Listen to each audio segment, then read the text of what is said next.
Destination finale à l'autre bout du monde.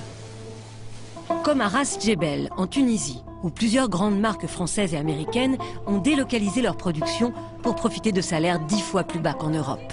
150 € par mois, le prix de 2 jeans achetés en France. Mais ici, le jean fait vivre des milliers d'ouvriers. Labidi Fati est l'un des plus grands fabricants du pays. On n'a pas franchement la traçabilité sur cette matière-là. On sait que ça provient un peu partout de monde, c'est un produit mondial. Ça peut venir d'Inde, de Pakistan, de Côte d'Ivoire, d'Égypte, d'Afrique du Sud. Et après, donc, ils sont rassemblés, ils sont fabriqués dans des pays comme la Tunisie, le Maroc. La mode est au jean délavé et l'on retrouve ici notre Pierre Ponce, venu de Turquie.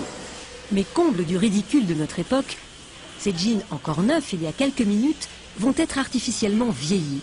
Des dizaines d'ouvrières vont les user, les déchirer, en un mot, les rendre tendance. Elles vont leur faire subir plus d'une cinquantaine de traitements.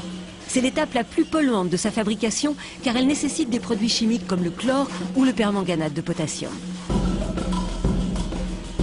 Si Labidi Fati nous a ouvert les portes de son usine, ce n'est pas seulement pour nous montrer ces machines ultramodernes qui brûlent la toile au laser et donnent en un clin d'œil des années d'usure à un jean. Les produits chimiques qu'il utilise sont nocifs. Et il a tenu à nous prouver qu'il les retraite pour ne pas endommager l'environnement. Donc ici vous êtes à la station, dans notre station de traitement biologique qui nous a coûté à peu près 1 million d'euros et quand l'investissement a été fait sur 2008. Donc cet investissement nous permet aujourd'hui de traiter de manière biologique tous les eaux usées de notre usine et de ne pas déverser que de l'eau propre dans la nature. En Tunisie, la loi oblige les nouvelles usines qui s'installent à s'équiper de stations de retraitement.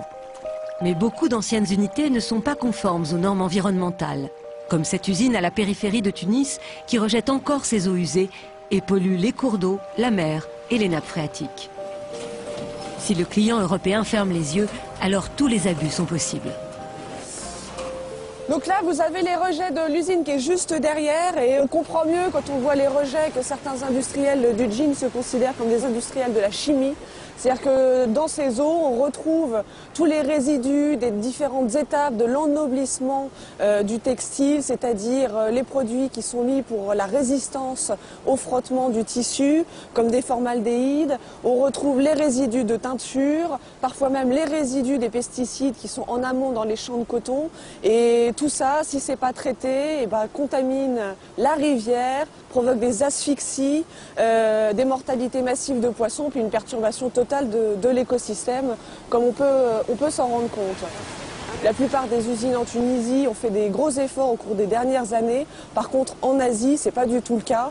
Et ce qu'on voit ici est la règle dans le milieu asiatique et notamment en Inde.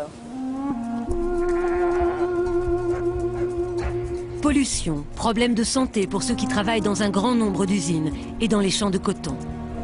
Le voyage du jean se dessine de pays en pays à travers des coûts de production toujours plus bas, au détriment des hommes et de la planète.